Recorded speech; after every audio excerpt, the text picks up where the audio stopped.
2:15. அவ்விடத்திலிருந்து அவளுக்கு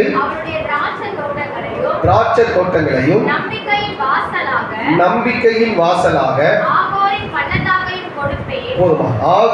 பள்ளத்தாக்கையும் கொடுப்பேன். நம்பிக்கையின் வாசலான ஆகோரின் பள்ளத்தாக்கை கொடுப்பேன். ஆண்டவர் மணவாட்டை சபைக்கு கர்த்தர் ப்ராமிஸ் பண்றாரு, ஆகோரின் பள்ளத்தாக்கை கொடுப்பேன் என்று சொல்லி. அருமையான கர்த்தருடைய பிள்ளைகளை, இந்த ஆகோரை குறித்து நாம் இன்றைக்கு தியானம் பண்ண போகிறோம். ஆகோரின் பள்ளத்தாக்கு என்ன, அதில் என்னெல்லாம் சம்பவங்கள் நடந்தது, அதனால் நமக்கு கிடைக்கின்ற ஆசீர்வாதம் என்ன என்பதை குறித்து நாம் தியானிக்க போகிறோம். அருமையான கர்த்தருடைய பிள்ளைகளை, ஆண்டவர் இங்கே சொல்லுகிறார், நம்பிக்கையின் வாசலாகிய ஆகோரின் பள்ளத்தாக்கை நான் உனக்கு கொடுப்பேன் என்று சொல்லி. இந்த ஆகோரின் பள்ளத்தாக்கு கர்த்தருடைய பரிசுத்த நாமத்துக்கு மகிமை உண்டாகட்டும் எங்கே வாசிக்க முடியும் என்று சொன்னால், யேசுவாவின் புஸ்தகம் 7ஆம் அதிகாரம் 24வது வசனத்திலே வாசிக்கும் பொழுது,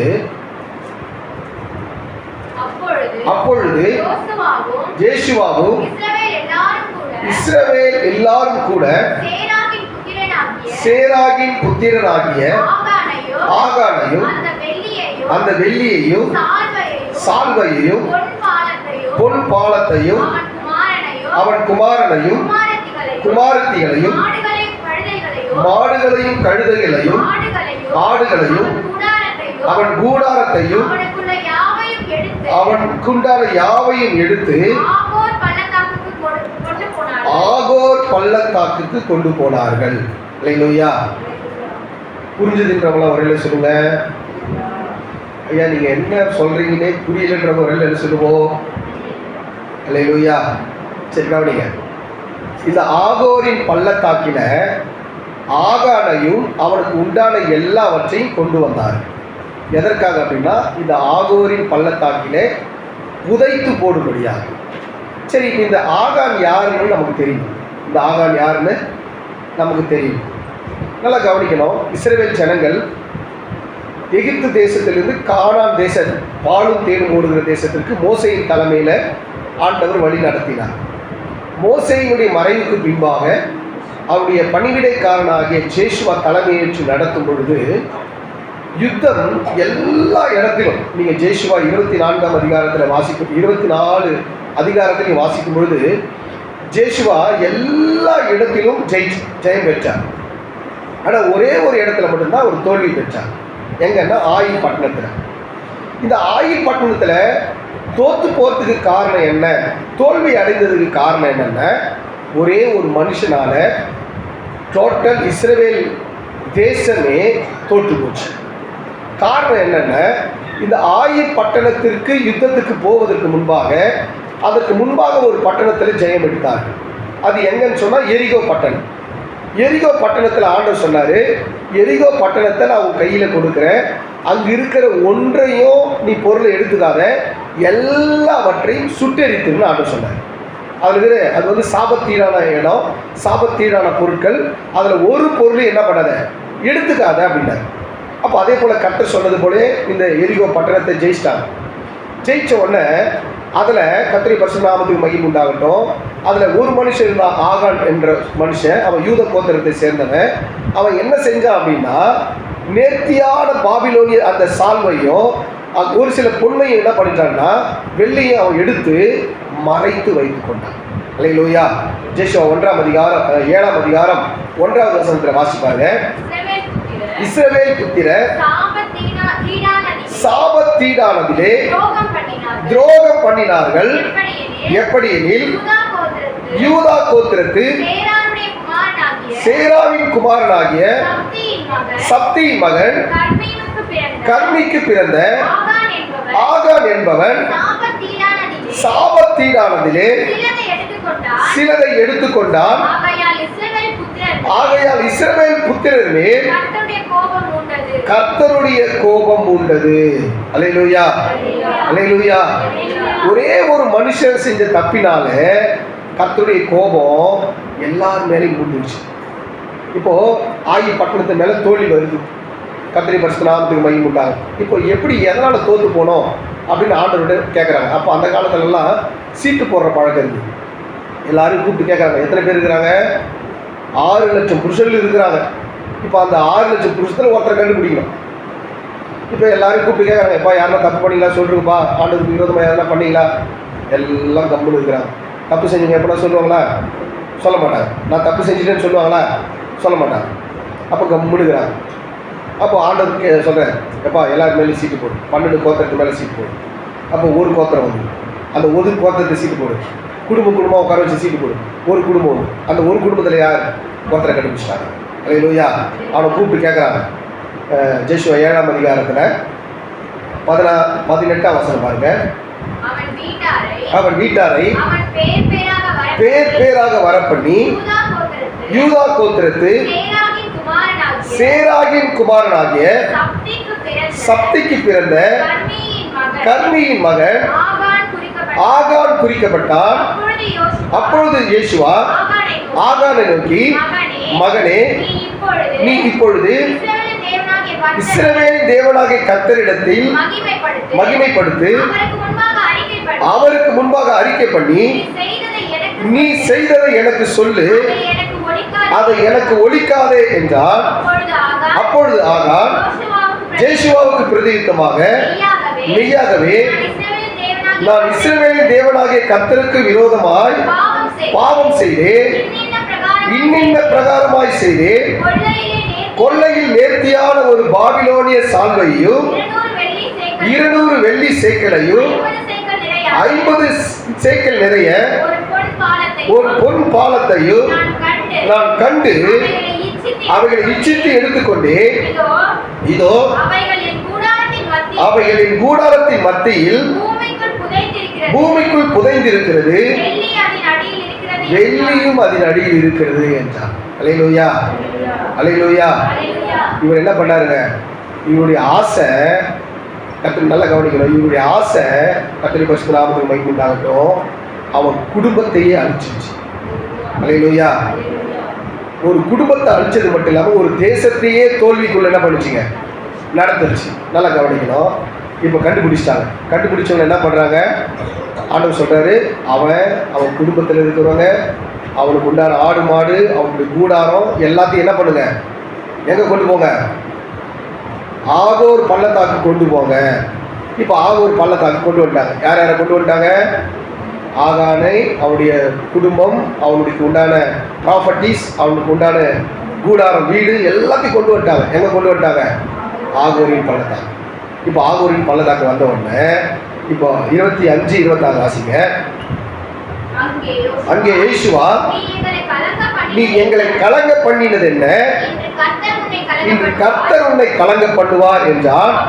அப்பொழுது இஸ்ரவேல் எல்லோரும் அவன் மேல் கல்லெறிந்து அவனை அக்கினியில் சுட்டெரித்து கற்களினால் மூடி அவன் மேல் இந்நாள் வரைக்கும் இருக்கிற பெரிய கற்குவியலை குவித்தார்கள். இப்படியே கர்த்தர் தமது கோபத்தின் உக்கிரகத்தை விட்டு மாறினார். ஆகையால் அவ்விடம் இந்நாள் வரைக்கும் ஆகோர் பள்ளத்தாக்கு என்னப்படுகிறது. அல்லேலூயா. அதான் நான் இப்படி சொல்றேன், பாவத்தை முற்றிலுமாய் மூடின பிறகு கர்த்தருடைய கோபம் மாறிச்சு. அல்லேலூயா. நல்லா கவனிக்கணும். நம்ம இச்சித்த காரியங்கள் எல்லாம் எப்போ பூமிக்கு அடியில் போட்டு மூடுறோமோ அப்பதான் கர்த்தருடைய கோபம் மாறும். அப்படி மாறுகிற இடம் தான் என்னன்னா ஆகோர் பள்ளத்தாக்கு. அல்லேலூயா. துன்பத்தை இன்பமாய் மாற்றுகிற இடம், தோல்வியை வெற்றியாய் மாற்றுகிற இடம், உன்னுடைய வறுமையை ஆசீர்வாதமாய் மாற்றுகிற இடம். அருமையான கர்த்தருடைய பிள்ளைகளே, ஏன் என்னுடைய ஆசீர்வாதம் தடைப்படுது? ஏன் என்னுடைய வெற்றி தடைப்படுது? ஏன் என்னுடைய வாழ்க்கையில் இன்னும் சரியான காரியங்கள் வரல? இன்னும் மூட வேண்டியதை மூடாம இருக்கிறதுனால. அல்லேலூயா. நான் இப்படி சொல்றேன், நம்ம கர்த்தருக்கு விரோதமான காரியங்களை சிலதை நம்முடைய வீட்டில், நம்முடைய சரீரத்துல அணிந்து கொண்டு இருப்பதினால சில ஆசீர்வாதங்கள் தடைப்படுது. நல்லா கவனிக்கணும். இப்போ இயேசு என்ன பண்ணார்னா, அந்த ஆகானையும் அவனுக்கு உண்டான எல்லாவற்றையும் கற்கள் குவியலை போட்டு என்ன பண்ணிட்டாருங்க? மூடிட்டார். இதே போல யாக்கோப்பு ஒரு காரியத்தை பண்ணார். ஆதியாகமம் 35ஆம் அதிகாரம் 4வது வசனத்துல கர்த்தருடைய பரிசுத்த நாமத்துக்கு மகிமை உண்டாகட்டும். ஆதியாகமம் 35:4 வாசிக்கும் பொழுது, அப்பொழுது அவர்கள் நல்லா கவனிக்கணும், தங்கள் கையில் இருந்த எல்லா அந்நிய தெய்வங்களையும் தங்கள் காதணிகளையும் யாக்கோபினிடத்தில் கொடுத்தார்கள். யாக்கோப்பு அவைகளை சீகேம் ஊர் அருகே இருந்த ஒரு கர்வாலி மரத்தின் கீழ் புதைத்து போட்டான். அல்லேலூயா. இப்ப யாக்கோப்பு யாரு? தேவனுடைய அழைப்பு பெற்றவன். ஆனா அவங்க கூட இருக்கிறவங்க என்ன பண்றாங்க? அந்நிய தெய்வங்களை வச்சிருக்கிறாங்க. நல்லா கவனிக்கணும். அந்நிய தெய்வங்களையும் காதணிகளையும் கொண்டு வந்து யார்கிட்ட கொடுத்தாங்களா? யாக்கோப்பு. அவன் என்ன பண்ணிட்டான்? புதைத்து போட்டான். அல்லேலூயா. அருமையான கர்த்தருடைய பிள்ளைகளே, இன்னைக்கு ஏன் நம்ம ஆசீர்வாதம் தடைபடுத்துறீங்களா? புதைக்க வேண்டிய காரியத்தை இன்னும் புதைக்காம இருக்கிறதுனால. அல்லேலூயா. அந்நிய தெய்வங்கள் சில இடத்துல நம்ம கல்யாணத்துக்கு கொடுத்துருப்பாங்க, எப்போ ஒரு விலை கொடுத்துருப்பாங்க குத்துவலுக்கு. அல்லேலூயா. அதில் ஒரு இந்து சொரூபம் போட்டிருப்போம். சரி, இதெல்லாம் நம்ம யூஸ் ஆகுதுன்னு சொல்லி எங்கே கட்டி போட்டிருப்போம், பாட்டு மேலே போட்டிருப்போம், தேவையில்லாதுன்னு. அதனாலும் ஆசீர்வாதம் தடைப்படலாம். அல்லேலூயா. காதலிகளை கொண்டு வந்து எது கொடுத்தாங்க? யாக்கோபுட்ட கொடுத்தாங்க. அது என்ன பண்ணார்? அவரு புதைச்சி போட்டார். காதலிகள் அப்படின்னும் போது என்னதுங்க காதலின்னா? கம்பல். நம்ம போகிறோம் பார்த்தீங்களா, கம்பல். அந்த காலத்துலலாம் கம்பல் எப்படி போட்டாங்கன்னா, மந்திர கம்பல் போட்டாங்க. என்ன கம்பல்? அதாவது மாந்திரீகம் செஞ்சு சில கம்பலில் வந்து வச்சுருப்பாங்க. அதெல்லாம் கொண்டு வந்து என்ன பண்ணாங்க? தாயத்துக்கள். அது என்ன தாயத்து? மந்திரம் பண்ண தாயத்து. அல்லேலூயா. அதில் காதில் மாட்டியிருந்தாங்க, கழுத்தில் மாட்டியிருந்தாங்க, கையில் மாட்டியிருந்தாங்க, இடுப்பில் மாட்டியிருந்தாங்க. இதெல்லாம் பொண்ணு ஆபரணத்தில் மறைச்சி வச்சு போட்டிருக்கிற ஆபரணங்கள். இதெல்லாம் கொண்டு வந்து என்ன பண்ணாங்க? யாக்கோபுக்கு கொடுத்தாங்க. ஏன்னா கர்த்தர் வந்து ஏன் கோபப்படுவார்னா, தேவையில்லாத காரியத்தை நம்ம பயன்படுத்துறதுனால. அல்லேலூயா. நம்ம சபையில் ஒரு சகோதரி இருந்தாங்க. அவங்க இந்து கல்யாணம் தான் பண்ணாங்க. இந்து கல்யாணம் தான் பண்ணாங்க. ஆனால் அவங்களுக்குள்ள ஒரு எண்ணம், அவங்க தாலிக்குள்ள என்ன இருக்குது? இந்து சொரூபம் இருக்குது. அது அவங்க ஊற்றிட்டே இருக்குது. என்ன பண்ணுறதுன்னு தெரில. அவங்க ஹஸ்பண்ட் ரசிக்கப்படல, என்ன பண்ணணும்னு தெரில. கர்த்தருடைய பரிசுத்த நாமத்துக்கு மகிமை உண்டாகட்டும். அப்போ என்கிட்டலாம் ஆலோசனைலாம் அவங்க கேட்கல. அவங்கள என்ன பண்ணாங்க? ஒரு பேப்பரில் தாலி என்ன பண்ணாங்க? எடுத்துகிட்டு வந்து கொடுத்து ஜோம் பண்ணாங்க. நான் ஏதோ ஒரு பேப்பரில் சுற்றி கொடுக்குறாங்க அப்படின்னு சொல்லி ஜோம் பண்ணிட்டு வாங்கிட்டேன். ஜோம் பண்ணிட்டு வாங்கினேன். அப்புறம் பார்த்தா அது தாலி ஒரு சொரூபம். அல்லேலூயா. கர்த்தருடைய பரிசுத்த நாமத்துக்கு மகிமை உண்டாகட்டும். அப்போ என்னம்மா பண்ணமா அப்படின்னு கேட்கும்போது, இல்லையா நான் இன்னொரு தாலி என்ன பண்ணேன்? கிறிஸ்தவ தாலி வாங்கிட்டேன். இந்த தாலியை நான் என்ன பண்ணுறேன்? காணிக்க கொடுத்துறேன். இது சபையினுடைய தேவைகளுக்காக என்ன பண்ணுங்க? பயன்படுத்துங்க அப்படின்னு சொல்லிட்டாங்க. அல்லேலூயா. இப்போ அவங்க என்ன தாலி கட்டிட்டாங்க? கிறிஸ்தவ தாலி. அவங்க ஹஸ்பண்ட் மறுபடியும் என்ன பண்ணாரு? அந்த தாலியை கட்டினேன். அல்லேலூயா. எதுக்கு சொல்கிறேன் அப்படின்னு சொன்னால், சில இடத்துல நம்ம எப்போ பண்ணியிருக்கோம், அதெல்லாம் நம்ம கட்ட முடியாத இருக்கும். அப்போ நல்லா கவனிக்கணும். சில இடத்துல அதனால் நம்ம ஆசீர்வாதம் தடைபடும். அல்லேலூயா. சில இடத்துல வீட்டு பன்னெண்டு மேலே இருக்கும், சில இடத்துல வீட்டுக்குள்ளே இருக்கும். கர்த்தருக்கு பிரியம் இல்லாது எதெல்லாம் உங்கள் மனசில் கர்த்தருக்கு பிரியம் இல்லைன்னு தோணுதோ அதெல்லாம் கழட்டி போட்டுருங்க. அல்லேலூயா. குறிப்பாக கொலுசு.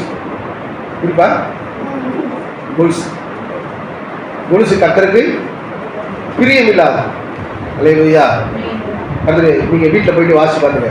ஏசாயா 3ஆம் அதிகாரத்தில் கிட்டத்தட்ட அப்படியே ஒரு பெரிய பட்டியல் போட்டு சொல்கிறார். சீயோன் குமாரத்திகள் ஒய்யாரமாய் நடந்து தங்கள் கால்களில் சிலம்பொலிக்க திரிகிறார்கள் அப்படின்னு சொல்லிட்டு அப்படியே பட்டியல் அப்படி போடுறார். இதெல்லாம் இருக்கும் பொழுது ஆசீர்வாதம் நமக்கு தர. அல்லேலூயா. அருமையான கர்த்தருடைய பிள்ளைகளே, அப்போ ஒரு காரியத்தை நீங்கள் நல்லா இருக்க, கர்த்தருக்கு எதெல்லாம் பிரியம் இல்லையோ அதெல்லாம் ஆகோரின் பள்ளத்தாக்கில் நான் புதைச்சி போட்டுறாண்டவரே. அல்லேலூயா. அப்போ ஆகோரின் பள்ளத்தாக்கு என்பது என்னென்ன? புதைக்கிற இடம். எது புதைக்கிற இடம்? கர்த்தருக்கு பிரியமில்லாததை எல்லாம் புதைக்கிற இடம் தான் இது ஆகோரின் பள்ளத்தாக்கு. அருமையான கர்த்தருடைய பிள்ளைகளை, அப்போ இன்னைக்கு ஒரு தீர்மானம் எடுங்க. என்ன தீர்மானம்? தேவனுக்கு பிரியம் இல்லாதது என்னுடைய சரீரத்திலேயோ அல்லது என் வீட்டிலேயோ அல்லது என் குடும்பத்திலே இருக்குமானால் இன்னைக்கு நான் முற்றிலுமா அதை எடுத்து போடுறேன். அல்லேலூயா. சில நேரத்தில் அதனால ஒரு ஆசீர்வாதம் என்ன பண்ணும், தடையா இருக்கும். கர்த்தருடைய பரிசுத்த நாமத்துக்கு மகிமை உண்டாகட்டும். அருமையான கர்த்தருடைய பிள்ளைகளை, அப்போ தேவனுடைய கோபம் நம்ம மேல இல்ல. நல்லா கவனிக்கணும், தேவன் நம்ம சந்தோஷமா நம்மளை ஆசீர்வதிக்கும். அல்லேலூயா. கர்த்தருடைய பரிசுத்த நாமத்துக்கு மகிமை உண்டாகட்டும். அருமையான கர்த்தருடைய பிள்ளைகளை, இந்த பொன்னாபரணங்கள் என்ன உண்டாக்குகிறது அப்படின்னு சொன்னா, கர்த்தருடைய பரிசுத்த நாமத்துக்கு மகிமை உண்டாகட்டும். ஓசியா 2ஆம் அதிகாரம் 8வது வசனத்துல வாசிக்கும் பொழுது, ஓசியா 2:8 தானியத்தையும் திராட்சரசத்தையும் எண்ணெயையும் வெள்ளியையும் பொன்னையும் பெருக பண்ணினவர் என்று அவள் அறியாமல் போனால் அவைகளை அவர்கள் பாகாலுடையதாக்கினார்களாம். அல்லேலூயா. கொடுக்கறதெல்லாம் ஆண்டவர், அதை கொண்டு போய் எங்க கொடுக்குறாங்க, பாகாலுக்கு கொடுக்குறாங்க. அல்லேலூயா. நல்லா கவனிக்கணும். கர்த்தருடைய பிள்ளைகள் ஒருபோதும் உங்களுக்கு கொடுக்கிற ஆசீர்வாதத்தை என்ன எடுத்து போய் கொடுக்கூடாது, பாகாலுக்கு எடுத்து போய் கொடுக்கூடாது, அந்நிய தெய்வத்துக்கு எடுத்து போய் என்ன பண்ணக்கூடாது, கொடுக்க கூடாது. அப்படி கொடுத்தா கர்த்தருடைய கோபம் நம்ம மேல. அல்லேலூயா. ஏன் இன்னைக்கு ஆசீர்வாதமா மாற முடியல? தேவனுக்கு செய்ய வேண்டிய கணத்தை நம்ம என்ன பண்றதில்ல, சரியா செய்யறதில்ல. அவங்களுடைய ஆசையின்படி இச்சையின்படி அவர்கள் என்ன செய்கிறாங்க சொன்னா, வருகிற ஆசீர்வாதத்தை அவர்கள் இழந்து விடுகிறார்கள். அல்லேலூயா. கர்த்தருடைய பரிசுத்த நாமத்துக்கு மகிமை உண்டாகட்டும். அருமையான கர்த்தருடைய பிள்ளைகளை, கலாத்தியர் 5:24 சொல்றது, மாம்சத்தையும் அதன் ஆசை இச்சையும் நான் சிலுவையில் அறிந்திருக்கிறேன் என்று சொல்லுகிறார். அருமையான கர்த்தருடைய பிள்ளைகளை, 1 தீமோத்தேயு 3:3 சொல்ல போகும்போது, மதுபானம் இப்பிரபஞ்சத்தின் மேல ஆசை, பண ஆசை என்று சொல்லப்பட்டிருக்கிறது. அருமையான கர்த்தருடைய பிள்ளைகளை, அப்ப நமக்கு உண்டான எல்லா காரியங்களை நமக்கு பிரியமானது அல்ல, தெய்வத்துக்கு பிரியமானது மாத்திரம் நம்முடைய வாழ்க்கையில் நடைபெற கர்த்தர் நமக்கு உதவி செய்ய அவர் வல்லமையுள்ள தேவனாய் இருக்கிறார். அல்லேலூயா. அல்லேலூயா. அருமையான கர்த்தருடைய பிள்ளைகள், எல்லாவற்றையும் நம்ம புதைத்து போட்டு ஆண்டவருடைய வார்த்தையை மாத்திரம் நம் நிலைநாட்டினர்களாய் காணப்பட வேண்டும். அருமையான கர்த்தருடைய பிள்ளைகளை, வேதத்தில் நம்ம பார்க்கும் பொழுது கர்த்தருடைய பரிசுத்த நாமத்துக்கு மகிமை உண்டாகட்டும். ஓசியா 2ஆம் அதிகாரம் 19வது வசனத்துல வாசிக்கும் பொழுது, ஓசியா 2:19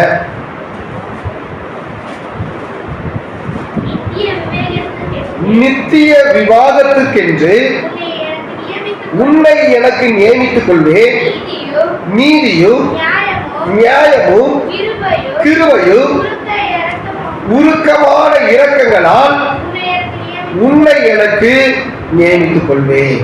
அல்லேலூயா. அருமையான கர்த்தருடைய பிள்ளைகள், ஆண்டவர் சொல்றாரு, அப்பா நீ எல்லா தப்பு செஞ்சுட்டப்பா, பரவாயில்லப்பா, எல்லாத்தையும் புதைச்சிட்டு எங்க வா, என்கிட்ட வா, உன்னை நான் நித்திய விவாகத்துக்கு என்று உன்னை என்ன பண்ண நியமித்துக் கொள்வேன். அல்லேலூயா. அல்லேலூயா.